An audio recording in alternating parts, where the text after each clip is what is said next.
This is my father, Richard Morgan, longtime resident of Lake Atitlan, author of several books on the area relating to culture and history.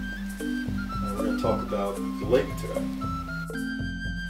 The people who live at Lake Atitlan are predominantly indigenous, and they're considered Mayan. Now, there's 22 distinct Mayan groups in Guatemala, and 2 of those groups pretty well populate the lake.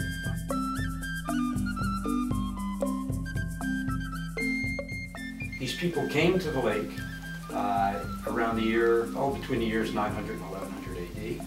They came from Mexico. They invaded the area, actually, and there were people that we know very little about already living there, but they were living in extended kinship groups. They didn't constitute any kind of a developed civilization that one might identify.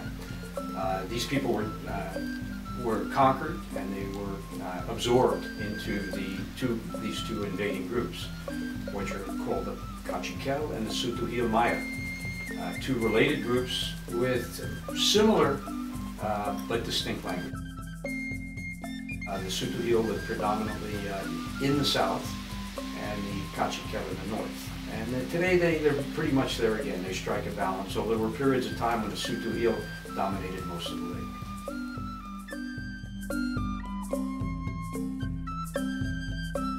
The Mayan belief system, Sam, has evolved over time. We could say originally there was a relatively basic system in which everything within the belief system was attributed to discernible or visible things in nature. Everything from the weather to the physical construct of the environment. In the case of Atitlan, we're talking about why are there volcanoes? Why is there a lake? Why is there a situation, for instance, where characteristically at certain times of the year there's a squall-like weather condition that comes on the lake suddenly? In terms of the Mayan belief system, they're defined to a large extent by folktales. And folktales are treated like history. They're real because they were passed on to the current generation by the previous generation. And in the absence of anyone to challenge that, they're reality. They're not just folktales, they're the history of the people. But everything attributed to nature, and in fact, the gods, and this we're talking about a belief system which we would call polytheistic, which means there's more than one god.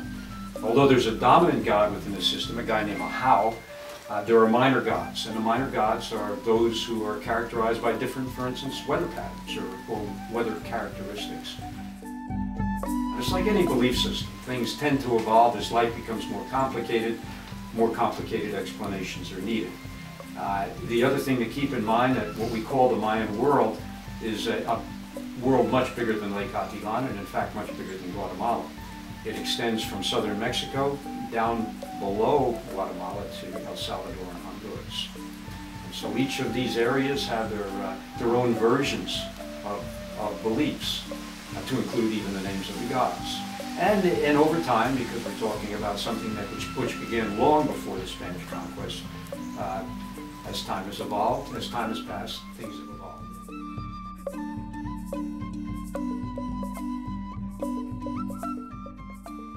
The universe has to deal with the center of the universe as defined by the people who live there. And realize that Guatemala is a highly fractured country in terms of cross compartments and so forth. It's a lot of steep terrain with valleys in between.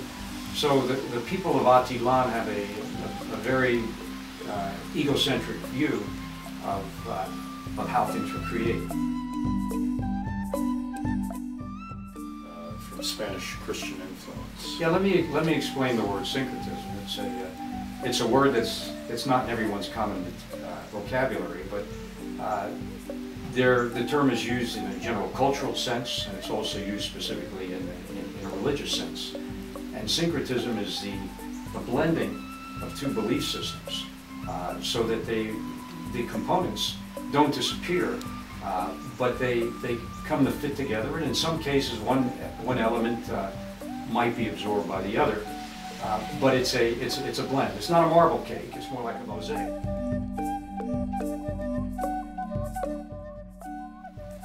There's a myth about how men and women came to be created and related to each other and how they have complementary functions. And in fact, I've written a story about that in one of my books, which is a collection of folk tales about the lake. But again, it's based on the physical characteristics of the lake and how men are hunters and women are fishers. And because the lake was a source of fishing, and the women tended to stay closer to home, closer to the lake, and the men tended to go out and hunt. Now, the Cachiquel and the Sutuhil were also traders.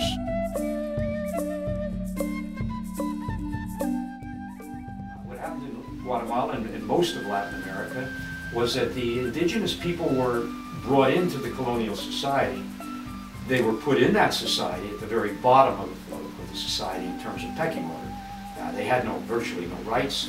They were basically treated as children, and they were forced to accept Christianity. Now that was accepted or accepted or die. Basically, many times when the first contact was made between a conquistador and an Indian chief, the conquistador told the Indian chief, "We come here as a representative of our king, but also he is a representative of our God. And our God is superior to your God. You accept him or we go to war. We do battle." And sometimes there was a battle. When there was a battle, generally the indigenous people lost. And sometimes the indigenous people said, "Okay, we'll accept your God. We heard your reputation. You're a bad bunch of guys."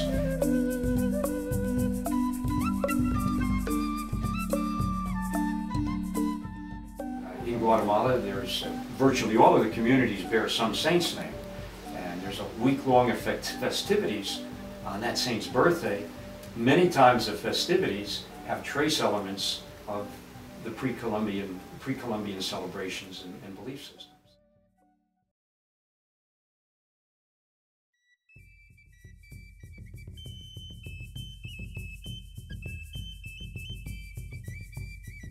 We know that the Maya civilization has long been given credit for having a phenomenal mastery of the stars, understanding how weather developed over encyclic periods, having a very good capability of describing the constellations that we see in the skies today. That sort of plays into their belief system in a couple of different ways. The Mayans have three calendars that they developed. One is a purely religious calendar. Another one is a solar calendar, which is roughly 365 days, just as our Gregorian calendar is today. The religious calendar is 260 days, but it's still within a one-year period.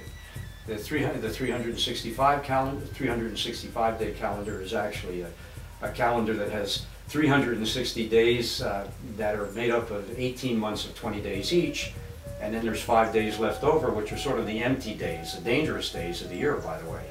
And so you have to be careful what you're doing in those 5 days of the year, because there's nothing specific attached to them. There's this other calendar, which is the long count calendar, which is a calendar as opposed to the other two, which is a linear calendar. And this calendar is like 26,000 years in length. It's got 5 mini-cycles within it, but it's essentially a linear calendar that comes to an end in what we call the year 2012. And that's next year. Now, how does that relate to the things in the skies that can be seen? Well, it's kind of curious, but and I'm not sure the astronomers can say it was exactly this way 26,000 years ago, but we do know some things are connected with the year 2012. We know that, for instance, there's 11-year solar cycles that have to do with the alignment of Jupiter and Saturn. And in these solar cycles, every 11 years, the sun gets more active than normal with sun flares and activity. So that's one thing that's going to occur in 2012.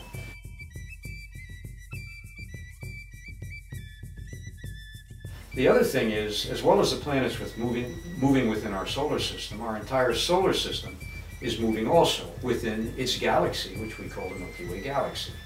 Well, we know that this solar system now is in the process of passing through, in 2012, the general center of our Milky Way system. And that could create certain conditions, gravitational conditions that we just can't predict.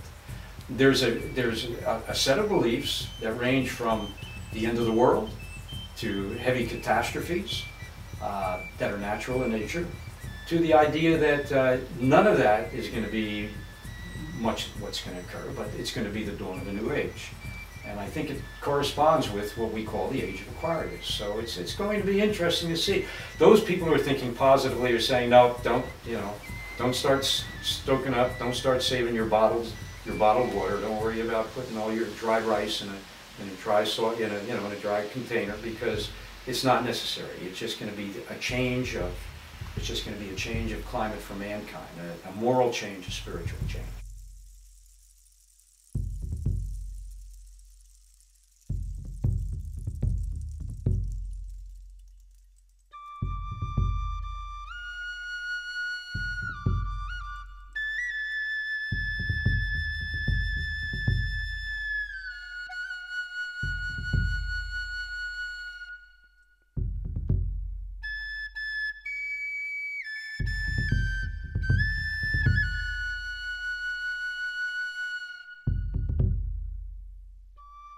Hoping that we'll still be there after 212. We're going to hope that we're not going to have another new crater created in the immediate area of Lake Atitlan, because we live on its shores.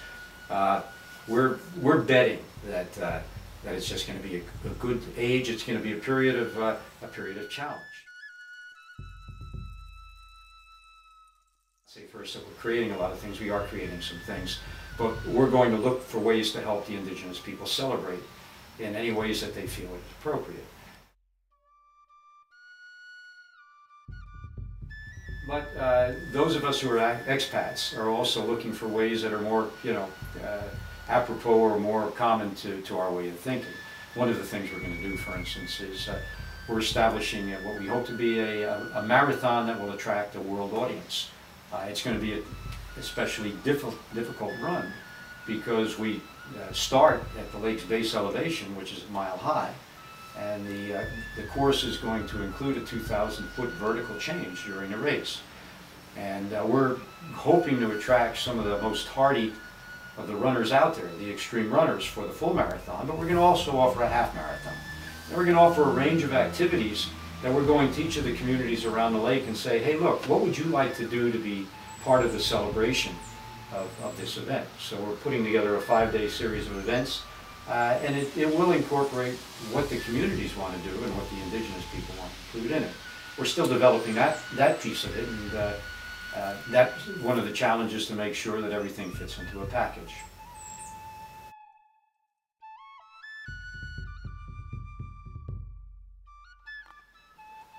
With the size of Atitlan and the diversity in population and 12 lakeside communities, it'd be very interesting to know a little bit about the distinguishing characteristics of some of these communities. Yeah, and it's worth saying that these communities each have their own personality.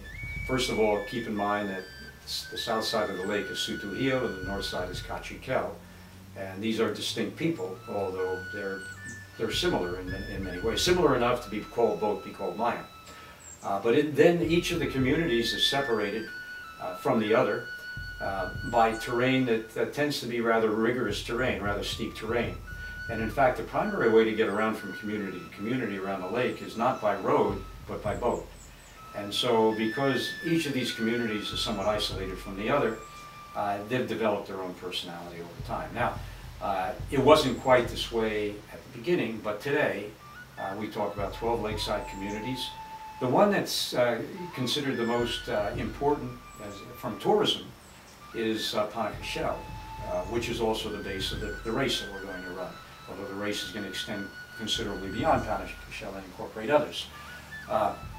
Panacachel is about 65% indigenous, but it seems less so, because there's a constant influx passing through of tourists. And although Atitlan is not that well known to the North America community, it's quite popular from the standpoint of the European traveler, and also regionally from the standpoint of South America. A lot of South Americans, the Argentinians, love coming to Guatemala, for instance. So Panajachel is the community that usually is arrived at. It's the gateway to the other communities around the lake. The major roads come to Panajachel. And boat service emanates out to the other communities from Panajachel. And to the extent they can be reached by road, that also leaves Panajachel in a direction, although some of the towns can't be linked. But Pana, as we call it, is where you'll find cyber cafes, restaurants of all types to include international cuisine, banks, all the services that, medical services that you normally associate with important things that travelers need to be able to get at. We count 12 communities from the standpoint of being the equivalent of municipalities with municipal government. But some of those communities have little villages attached to them too. And some of those are on the lakeside. I might mention San Marcos La Laguna is another important community from the standpoint of its visibility to the Western world. It's considered the New Age community of the lake. They have holistic centers. They have a meditation center, which is known regionally. People come and receive courses in astronomy and in various forms of healing. There's a holistic medicine center there where they teach 8 or 10 different forms of healing treatments. Yeah, well, each of the volcanoes is somewhat different, and in fact I might mention they're unique. The smallest of the volcanoes is San Pedro, but they're different sizes, but they're not that much different in size. So by saying it's a smaller volcano, that doesn't mean it's not impressive. In fact, San Pedro has the most classic shape that we normally associate with a volcano in terms of a concave increase in elevation, arriving in a very distinct crater at the top. The significance of San Pedro and folk tales is more as to how they led to the development of communities. For instance, there's a community called San Pedro, as I mentioned already, where backpackers like to go and dissemble. And how San Pedro was discovered, or how it came to be, has to do with a story about the conquest period. And this was a story that came out of the conquest period, but at that point in time, the critical Mayan settlement at that time, it doesn't exist anymore, a place called Chuitanamit. It was a fortress city, how it was about to be attacked, and the people in despair of it being defeated were doing all kinds of panicky things, at which point in time, one of those things was a group of young ladies climbed the volcano San Pedro and threw themselves off a precipice. On the way down, the gods looked favorably upon them and converted them into palomas, into pigeons, which then flew around in happiness because they didn't die. They'd just been transformed into something that was pleasant. And as they flew around to the other side of the San Pedro, they found this perfect place to establish the town of San Pedro, and that's how San Pedro was founded. So that's just one story. And we could talk hours about all the different stories, but the other 2 volcanoes are very closely related, physically one to the other, and one of them actually is distinguished by the fact that it has a double crater. It's got a double peak and a double crater. And right to the front of that volcano, which is called Toliman, is a mini volcano, if you will, which is not a volcano in itself, or technically not a volcano, but it's a parasitic vent of that real volcano. And that's called Cerro De Oro. And Cerro De Oro has a whole, Cerro means hill, Oro is gold, so it's the hill of gold. And there's a whole series of, again, of folk tales that go back to what the significance of Cerro De Oro was in the time of conquest.